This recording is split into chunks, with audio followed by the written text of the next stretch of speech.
Decían, estos temas, después ustedes van a poder ahondarlo bien a lo largo de toda la carrera. Son temas que nos toca trabajar muy frecuentemente con tipos de temas como este, ¿no? En este caso vamos a hablar de lo que es la motivación, ¿sí? Que a lo largo de los días y vamos viendo, ¿no? O quienes transitamos a través de organizaciones, la importancia que tienen estos fenómenos que suceden dentro de las organizaciones, como es, por ejemplo, la motivación. La motivación en este caso asociada a las formas de compensación que son las formas en las cuales nosotros tenemos de poder sentirnos satisfechos, en las formas de poder, de que nosotros brindemos un servicio y pueda ser pagado en cierta manera ese servicio. Es como una compensación, como algo que me dan a mí a cambio de algún trabajo que haya podido hacer. ¿Sí?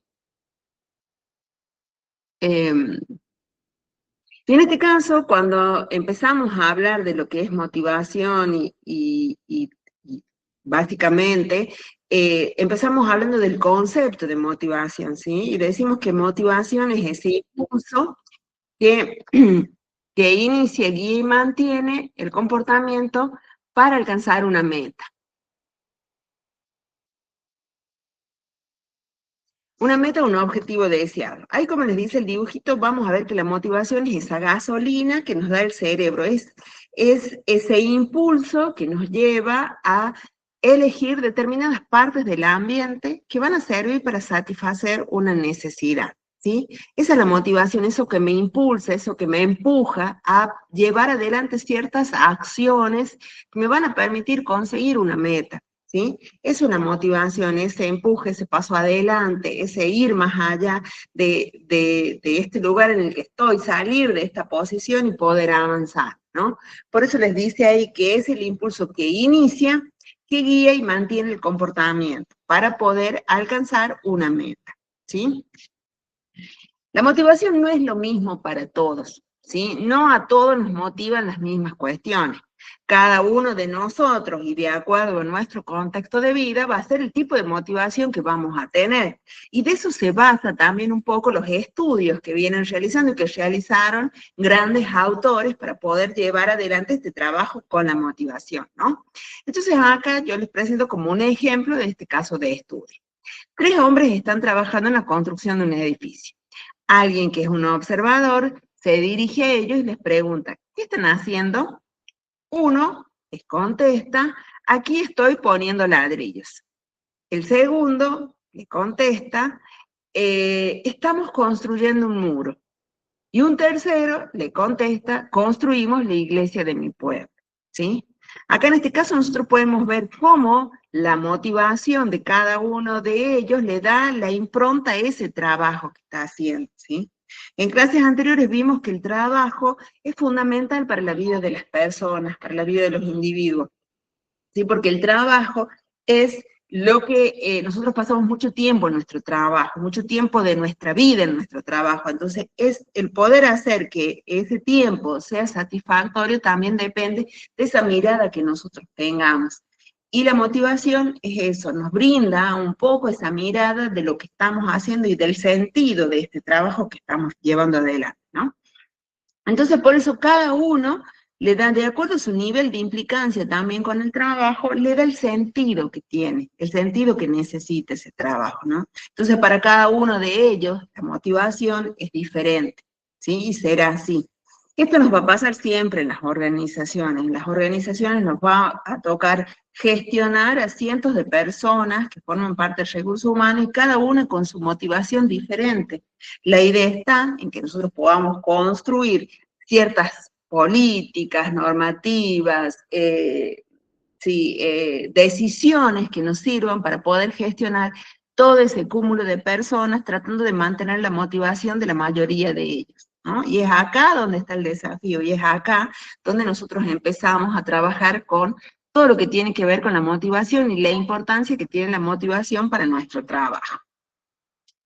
Para esto es importante que conozcamos que existe un ciclo motivacional. La motivación se manifiesta a través de un determinado ciclo. ¿sí? Existe primero una conciencia y una necesidad. Yo siento que algo me está faltando, siento una necesidad que me va a llevar o que me va a impulsar a pensar en esa necesidad y luego poder identificar cuál es el incentivo que va a poder satisfacer esa mi necesidad, ¿sí? Por lo cual, ese impulso va a hacer que yo pueda dirigirme hacia determinados lugares del ambiente que sirvan para que yo pueda satisfacer esa necesidad que tengo en ese momento importante, ¿no? Entonces, con lo cual, primero hay una necesidad, luego esa necesidad se transforma en deseo, todo eso pasa intrínsecamente, es decir, adentro mío, ¿no? Todo eso sucede. Identifico cuál es el incentivo que va a poder hacer que yo satisfaga esa necesidad.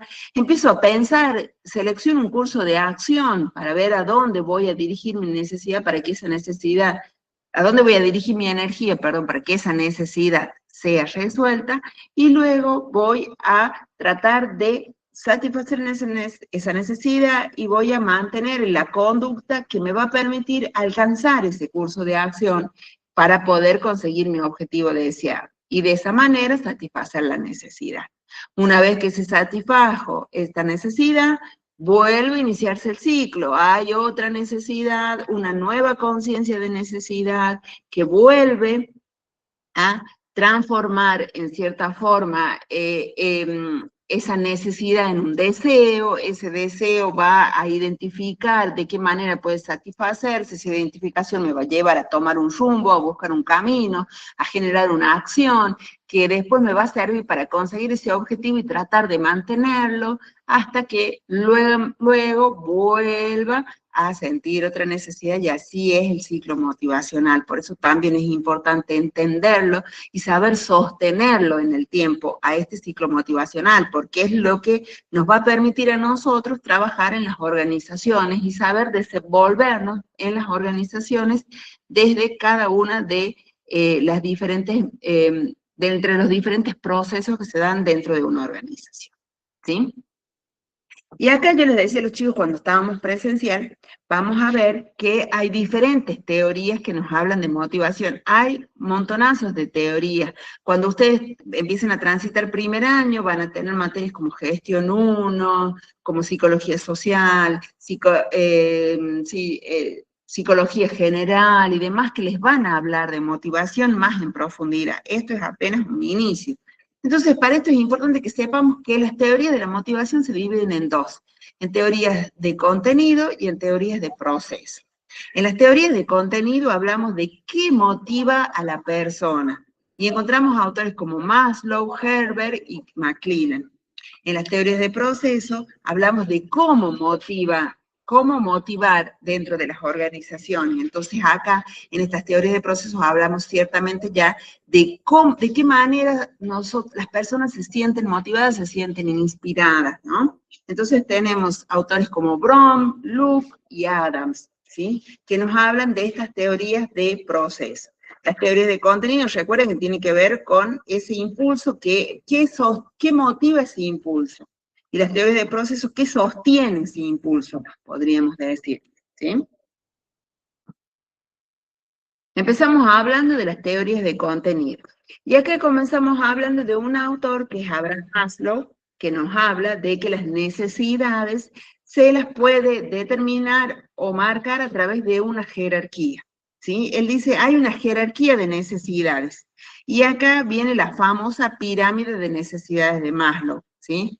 Donde ustedes pueden ver que en la base de la pirámide encontramos, a ver si lo puedo poner un poquito más grande.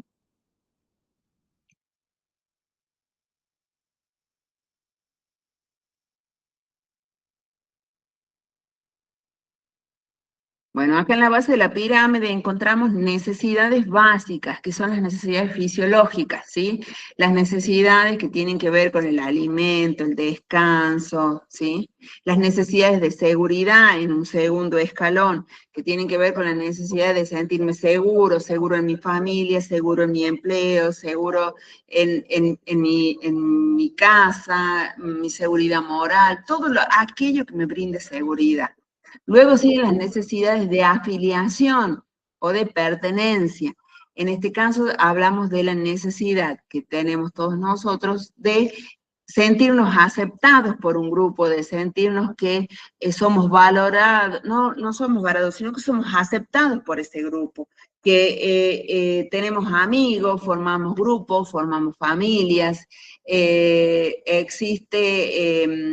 tenemos raíces, relaciones sociales, todo lo que tenga que ver con lo social. Después tenemos necesidad de reconocimiento, ya es cuando nosotros necesitamos tener la confianza, el respeto, el prestigio, ¿sí? Y por último, la necesidad de autoactualización o autorrealización, que tiene que ver con la necesidad que tengo yo de salir donde estoy, con desarrollar mi creatividad, poder trabajar, de tomar decisiones desde una mirada más amplia, ¿sí? Salir desde mi lugar en el que estoy y poder avanzar, ¿sí? Maslow decía también que nosotros todos tenemos este conjunto de necesidades, algunos más desarrolladas, otros menos. Y él decía que para que una necesidad pueda surgir, antes tenemos que conseguir la anterior. Es decir, yo no puedo buscar ser reconocido o ser querido por mi grupo de amigos si antes no tengo resueltas mis necesidades, por ejemplo, de hambre. Si no tengo todos los días para comer, poco me va a interesar que me acepten mis amigos, por ejemplo. Eso decía él, ¿no? Dentro de estas necesidades, algunas son básicas y otras tienen que ver con necesidades cruciales que determinan cómo va a ser el transcurso de la vida de la persona, ¿no? Y esto que yo les digo, que él decía, para satisfacer una necesidad, primero teníamos que satisfacer la anterior, es decir, yo no puedo estar pensando en en generar confianza en los demás, y yo misma no me siento muy segura ni en mi casa, ni en mi familia, ni demás. Es decir, él decía que íbamos pasando ahí. Con los años, él fue descubriendo que puede existir un salto entre las necesidades básicas y las necesidades de autorrealización, porque estas siempre van a estar presentes, esta necesidad de querer ser un poco más de lo que soy ahora, mi necesidad de crecimiento, mi necesidad de maduración, de estar en otro lugar diferente del que estoy ahora, ¿no?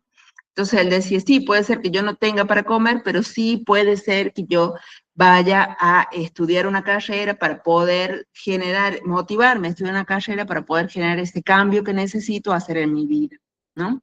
Con lo cual, esta pirámide sí va cortando, pero eso es para más adelante cuando estudiemos bien todo lo que tiene que ver con Maslow. Después teníamos las teorías de los dos factores de Herzberg, ¿sí? Él decía que existen dos factores motivacionales fundamentales, los motivacionales en sí, y los factores higiénicos, ¿sí? Cuando hablaba de los factores motivacionales, hablaba de aquellos factores que nos generan satisfacción, ¿sí? Y tienen que ver con cómo nos sentimos nosotros en relación a nuestro trabajo, al lugar que ocupamos dentro de nuestro trabajo. Esos son los factores motivacionales. Mi sentimiento en función de lo que el cargo me demanda, ¿sí? Y en este caso, él decía, existen factores motivacionales como el trabajo en sí, como la realización, como el reconocimiento, el progreso, la responsabilidad, ¿sí? Y factores higiénicos que también son de satisfacción porque me sirven para poder conseguir mis metas motivacionales, pero ya tienen que ver con todo lo que rodea a ese cargo, ¿sí? No con mi sentir acerca del cargo, sino también con todo lo relacionado con ese contexto que muchas veces no lo puedo, no depende de mí para poder manejarlo, ¿no? Por ejemplo, las condiciones de trabajo, la administración de la empresa, el salario, las relaciones con el supervisor, los beneficios y los servicios sociales, ¿sí? Todos constantemente buscamos un equilibrio entre lo que es la satisfacción y la insatisfacción de las tareas. Lo que yo puedo hacer, lo que sí depende de mí, y lo que depende del contexto, que serían estos factores que él llama higiénicos, ¿no? De acuerdo al tipo de tarea va a ser la forma en la que yo voy a ir pudiendo satisfacer esas necesidades. Después, dentro de las teorías de contenido, tenemos la teoría de McClellan. ¿Sí? Teoría de McClellan también nos habla de que existen 3 tipos de motivaciones: motivación de logro, motivación de poder y motivación de afiliación. La motivación de logro tiene que ver con ese deseo de alcanzar la excelencia, de ir más allá, de buscar el reconocimiento, de sentirme bien por el trabajo realizado, ¿no? Poder crecer dentro de ese trabajo, eso se llama necesidad de logro o motivación de logro. Otra motivación es la motivación del poder, ¿sí? Empezar a sentirme importante con lo que hago, poder tener el reconocimiento, el prestigio, tratar de estar en un lugar donde todos me conozcan, me reconozcan y valoren mis ideas y sostengan mis ideas en cierta forma también. Y por último también tenemos una necesidad de afiliación, ¿sí? La necesidad de juntarme con personas, de ser popular, de agradarle a los demás, de que los demás me sientan como una parte, de que los demás me acepten en función de todo eso. Eso es lo que nos dice la teoría de motivación de McClellan. Hay instrumentos que nos sirven para medir esto, porque después ustedes me van a decir, bueno, pero ¿cómo hago yo para saber que la persona está? Como les digo, ustedes lo van a ver esto en profundidad, pero hay test, hay cuestionarios, hay entrevistas con las cuales nosotros podemos alcanzar a reconocer de las personas que trabajan con nosotros qué tipo de motivaciones son las que mueven. Y cuando nosotros aprendamos a diagnosticar y a reconocer el tipo de motivación que mueve a la persona, va a ser más fácil para que nosotros podamos desarrollar nuestro trabajo y poder gestionar mejor el recurso humano. ¿Se acuerdan que decía la primera clase? Nosotros vamos a estudiar y vamos a tratar de tener esa impronta de gestionar el recurso humano para el bienestar, ¿sí? Porque la persona, nosotros queremos que sea una persona que sea contenida, que sea entendida, que trabaje cómodamente dentro de nuestra organización, donde nos toque trabajar, ¿sí? Entonces la idea de estas teorías de contenido nos hablan de el saber qué es lo que motiva a la persona. ¿Y qué motiva a la persona? ¿Qué necesidad es la que nosotros creemos que la persona tiene para poder reforzar como organización? ¿Sí? Yo les contaba a los chicos, a mí me tocó trabajar en empresas donde ellos tenían todos los beneficios que ustedes pueden tener: un buen sueldo, una buena obra social, permisos especiales de acuerdo a las políticas de recursos humanos, y sin embargo ellos no se sentían satisfechos. Y cuando preguntábamos y así aplicábamos entrevistas para saber qué sentían, nos dimos cuenta que la motivación que a ellos les faltaba o la necesidad que ellos tenían era la necesidad de reconocimiento.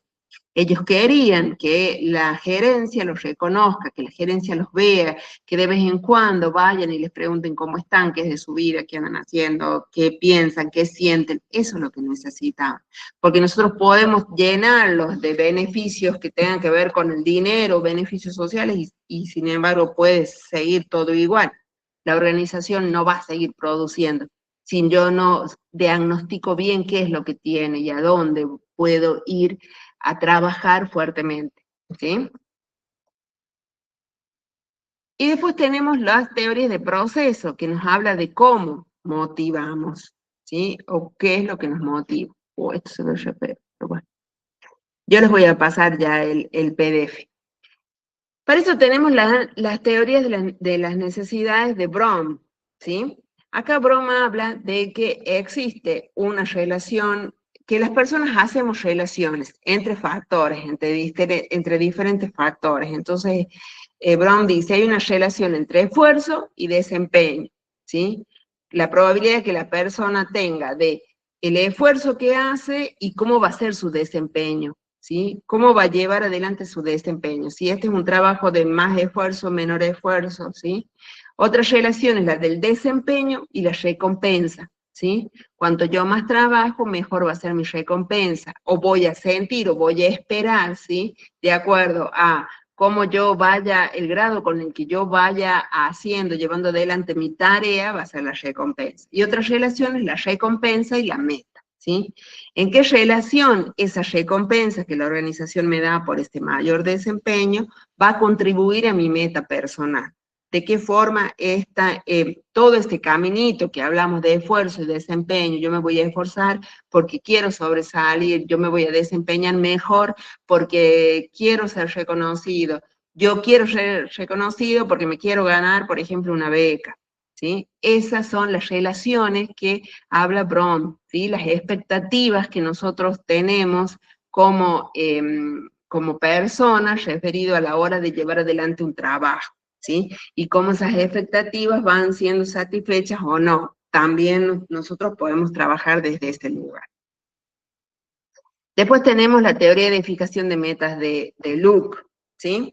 Acá vemos que la idea es que se pueda trabajar con metas, ¿sí? Tratar de conseguir esas metas y tratar de esforzarnos porque esas metas más difíciles puedan ser las que yo necesito, ¿sí? Para eso, constantemente con la persona que ocupa el lugar de liderazgo, que ostenta la autoridad, yo tengo que estar teniendo comunicación, teniendo retroalimentación, porque ellos van a ser los que van a fijar mis metas de desempeño. Y si nosotros podemos colaborar también en esas metas y decir qué podemos hacer nosotros como colaboradores, también es mucho mejor para poder alcanzar la meta. Esto quiere decir que en el grado en el que yo me implique para poder ponerme la meta va a ser el grado en el que yo voy a conseguir esa meta, ¿sí? Y por último tenemos la teoría de la equidad de Adams, ¿sí? Y esto habla de que nosotros percibimos la motivación o trabajamos desde la motivación en función de la mirada que tenemos del otro, ¿sí? Comparándonos con ese otro. Los individuos establecen comparaciones entre las contribuciones que realizan y las retribuciones que ofrecen, ¿sí? Cómo yo trabajo y quedo yo y queda el otro, ¿sí? En función de la equidad, para ver si yo soy igual o no, si yo trabajo más o trabajo menos, y en función de si yo trabajo más, qué es lo que me dan, ¿sí? Y si yo trabajo menos, qué es lo que pasa. Y si yo me comparo con mi compañero, qué es lo que pasa también, si a él le dan porque hace menos o porque hace más, ¿sí? Esa es la teoría de la equidad. También los seres humanos tendemos a comportarnos en función de esa mirada del otro, mirando también el trabajo del otro, ¿sí? Para poder llevar adelante nuestro trabajo. Y dentro de esas motivaciones tenemos también lo que son las formas de compensación. Las estrategias de recursos humanos definen las formas en que las personas serán motivadas, ¿sí? Hay distintos tipos de motivaciones que van de la mano de las compensaciones, son estos pagos, estos beneficios que yo puedo tener por el trabajo que voy a dar o por lo que yo voy a dar en función de mi desempeño como motivación. Entonces vemos que tenemos compensaciones financieras y no financieras, ¿sí?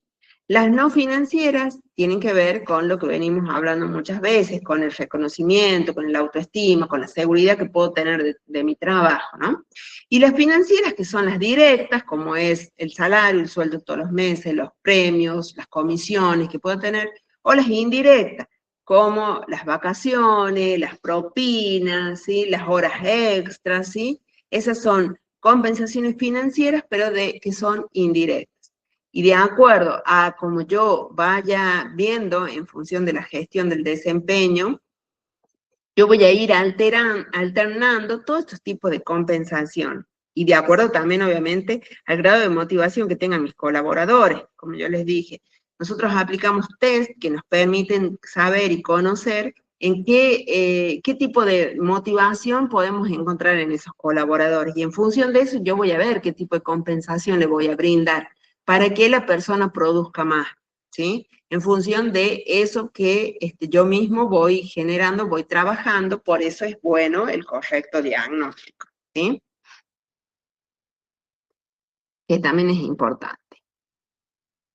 Bueno, esto sí, las compensaciones son importantes porque nos sirven para alentar el desempeño adecuado, para cumplir con las disposiciones legales, ¿sí?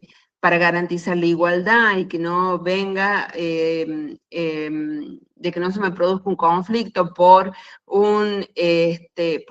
sientan que no hay equidad en la organización, retener a los empleados, ¿sí? Para muchas cosas nos puede servir el correcto desempeño, la gestión de las compensaciones, ¿sí? Bueno, hasta acá habíamos dejado con los chicos porque este es un tema como más larguito, la evaluación del desempeño, ¿sí? Esto en función de lo que es la motivación y las teorías de motivación que nosotros podemos encontrar, que nosotros podemos conocer, que son las teorías de contenido y las teorías de proceso, ¿sí? ¿Alguna duda con eso?